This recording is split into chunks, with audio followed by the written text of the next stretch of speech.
అయితే మేము నీళ్ళు తాగకుండా బువ్వ తినకుండా షెటో పాటో ఈ రకంగా మేము దీక్ష చేస్తే నీకు నజర కొడతలేదా ముఖ్యమంత్రి? ఇక రేపటి చూడు మా నిరుద్యోగుల భాగవతం ఎట్టముంటుందో రోడ్ల మీద అనుకొస్తుంటుందో మోతిలాలు చూడు. ఆనాడు ముఖ్యంగా తెలంగాణ రావడానికి కారణమేంది? మాకు ఉద్యోగాలు లేవు అని నిరుద్యోగులు ఎక్కువ పోరాటం చేసిరు వాస్తవం. ఎందుకంటే ఇక మరి ఏడ లేవు, జాడలు లేవు, పత్త లేవు, చదువుకొని సన్నాసులు లేక దిగబడి వచ్చింది రోడ్ల మీద. గాలి దుమ్ము మన్ను మాషాడ ఇంకో ఈ రకంగా రోడ్ల మీద బతికేది మాది. కానీ నిరుద్యోగులు ఎనలేని పోరాటం చేసిరు. ఇక మరి ఆ రకంగా చేసి మరి ఆంధ్ర నుండి తెలంగాణను ఏర్పడగొట్టిరు. మరి ఆ ఏర్పడగొట్టినాక పెద్ద మనిషి కేసీఆర్కు గద్దెనచ్చిరు.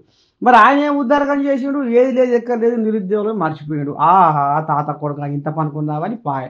ఇక మరి నిరుద్యోగులు రెచ్చిపోయి ఎట్టుబడి ఇక నీ అంతు చూడువి మా పంతలు చూడువి అని ఇక ఆ రకంగా మరి నిరుద్యోగులు కంకణం కట్టుకొని ఇక రోడ్ల పొంట తిరిగి ధర్నాలు రాస్తారోకాలు చేసుకుంటా మొత్తం కేసీరావు పచ్చి పులుసు కంటే పలచగా చేసిరు ఈ నిరుద్యోగులు.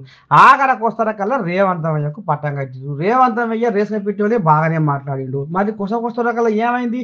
ఈయన కూడా వాళ్ళ అడుగుజాడలనే నడుస్తుండు. కాబట్టి ఇక లాభం లేదు, మా నిరుద్యోగుల ఉద్యోగాలు ఏంది ఏం కథ అని ఈ రకంగా మోతీలాలు ఇక చూడు నీ దండం మీద ఏం చెప్పుకొస్తుండ్రు. పెద్ద మనిషి ఏం సంగతే కానీ మరి ఎట్టడి సంగతే?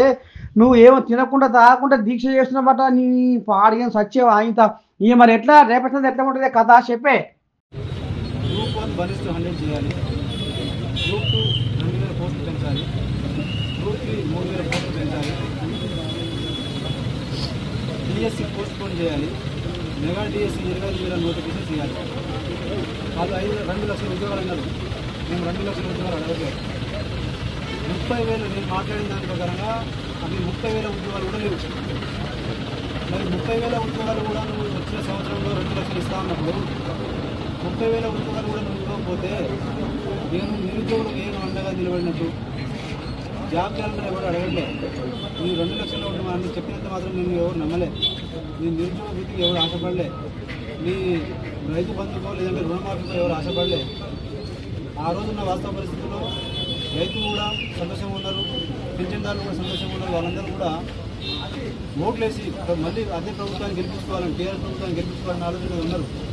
కానీ వీళ్ళ పిల్లల భవిష్యత్తు చూసి, మా ముఖాలను చూసి, మేము పోయి మా ముఖాన్ని చూసి మా కోసం ఓటేస్తే ప్రభుత్వం మాకు చేసింది ఏంటంటే ఈ ఆమరణ నిరాహార దీక్ష చేసే స్థాయికి తీసుకొచ్చారు.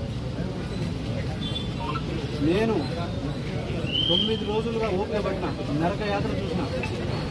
రేపటి నుంచి ఒక్కొక్క గడియ ప్రభుత్వానికి మేము చేసే పోరాటం ఎట్లా ఉంటుందో నేను చేసి చూపిస్తాను.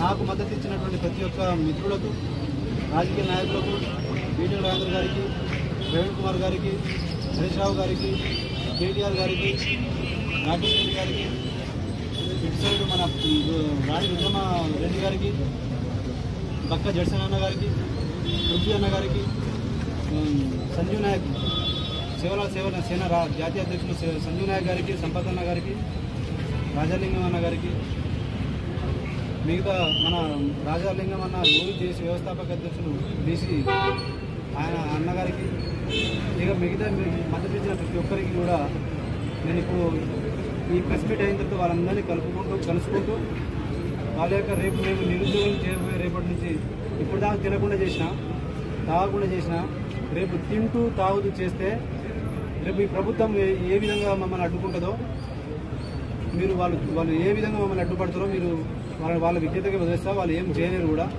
ప్రజాస్వామ్యంగా చేసినప్పుడు ఎవరిని నాకు హక్కు ఉంది.